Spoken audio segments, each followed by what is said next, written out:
Cabbage ದರ ನಿಗದಿ ಮಾಡಿ ರೈತರನ್ನ ಉಳಿಸುವಂತೆ ಆಗ್ರಹಿಸಿ ಕರ್ನಾಟಕ ರಾಜ್ಯ ರೈತ ಸಂಘ ಹಾಗೂ ಹಸಿರು ಸೇನೆ ಸೋಮವಾರ ಪ್ರತಿಭಟನೆ ನಡೆಸಿ ಜಿಲ್ಲಾಧಿಕಾರಿಗೆ ಮನವಿಯನ್ನ ಸಲ್ಲಿಸಿದ್ರು.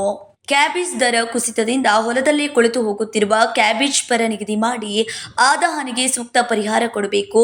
ತರಕಾರಿ ಮಾರುಕಟ್ಟೆ ಎಂದರೆ ಪಕ್ಕಾ ಲಾಟರಿ ವ್ಯವಸ್ಥೆಯಂತಿದೆ. ಇವೆಲ್ಲ ಬದಲಾಗದಿದ್ದರೆ ಸಾಮಾನ್ಯ ರೈತರು ಆತ್ಮಹತ್ಯೆ ಮಾಡಿಕೊಳ್ಳಬೇಕಾಗುತ್ತದೆ ಎಂದು ಮನವಿಯಲ್ಲಿ ತಿಳಿಸಿದ್ದಾರೆ.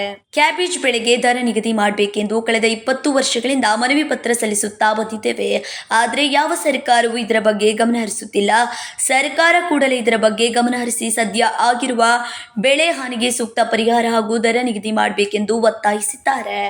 ಏನೈತ್ರಿ 3-4 ತಿಂಗಳಿಂದ ಈ ತರಕಾರಿ ಏನೈತ್ರಲ್ಲ, ತರಕಾರಿ ಕ್ಯಾಬೇಜ್ ಆಗಲಿ, ಫ್ಲವರ್ ಆಗಲಿ ಅಥವಾ ನವಲ್ಕೋಲ ಆಗಲಿ, ಮೂಲಂಗಿ ಆಗಲಿ ಎಲ್ಲಾ ದರ ಬಿದ್ದೋಗೈತ್ರಿ.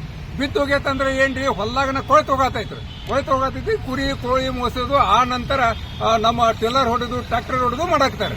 ಯಾಕಪ್ಪ ಅಂತಂದ್ರೆ ಸಂಪೂರ್ಣ ದರ ಬಿದ್ದೋಗೈತ್ರಿ. ಅಲ್ಲಿಂದ ಇಲ್ಲಿ ಬೆಳಗಾವಿ ತಂದ್ರ ಮಾರ್ಕೆಟಿಗೆ ತಂದ್ರ ಇಲ್ಲಿ ಅದ್ರ ತಂದಿದ್ದು ಬಾಡಿಗೆನೂ ಆಗಾಗ್ತಾ ಇರ. ಒಂದು ಸಸಿಗೆನ 60 ಪೈಸೆ ಬೀಳ್ತೈತ್ರಿ, ಒಂದು ಕ್ಯಾಬೇಜ 50 ಪೈಸೆ ಹೋಗತೈತ್ರಿ.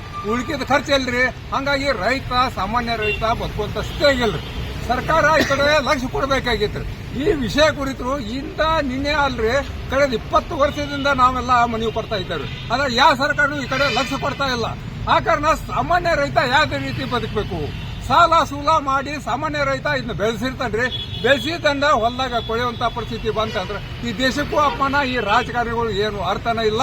ಸಾಮಾನ್ಯ ರೈತ ಸತ್ತಂದ್ರ ಅವ್ನಿಗೆ ಏನು ರಾಜಕಾರಣಿ ಉಪಯೋಗ ಇಲ್ಲ. ಒಂದು ದರ ಕಟ್ಟಿ ಕೊಡಬೇಕು ಮತ್ತು ಆದ ವಿಷಯಕ್ಕೆ ಪರಿಹಾರ ಕೊಡಬೇಕು ಅಂತ ಈ ಮೂಲಕ ನಾವು ಡಿಸಿ ಅವರಿಗೂ ಮನವಿ ಮಾಡ್ತಾ ಇದ್ದೀವಿ. ನಾವು ಅಪ್ಪಸಾಬ್ ದೇಸಾಯಿ, ಸುಭಾಷ್ ಚಾಯಗೋಡೆ, ಮಾರುತಿ ಕಡೆಮನೆ, ರಾಮಗೌಡ ಪಾಟೀಲ್, ರಾಜು ಕಾಗಣೇಕರ್, ನಾಮದೇವ್ ದುಡುಮ, ಫಕೀರಾ ಸದಾವರ ಉಪಸ್ಥಿತರಿದ್ದರು. ಸಂಕಲ್ಪ ಶಿಂದೆ, ಕೆಎಂಎಂ ಕನ್ನಡ ನ್ಯೂಸ್, ಬೆಳಗಾವಿ.